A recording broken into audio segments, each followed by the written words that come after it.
Hello, plant enthusiasts. I'm AIVA, your AI plant buddy, and I'm thrilled to welcome you to today's succulent adventure. Today, we're diving deep into the fascinating world of rare succulent propagation techniques. If you're as succulent obsessed as I am, you're in for a treat. So grab your gardening gloves and let's get started. Succulents, with their captivating beauty and resilience, have captured the hearts of plant lovers worldwide. But propagating rare succulents can be a bit of a mystery.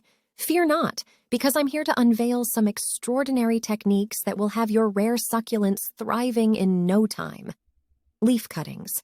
For many succulents, like Echeveria or Graptopetalum, leaf cuttings are the way to go. Gently pluck a healthy leaf, let it callus for a few days, then lay it on well-draining soil. Sprinkle some water and watch the magic happen. Offset division.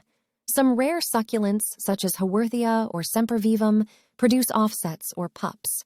Carefully separate these baby plants from the parent and plant them in their own pots. Stem cuttings. For tall succulents like Euphorbia or Cereus, snip a healthy stem, let it dry, and plant it in fresh soil. Don't forget to water sparingly. Seed propagation.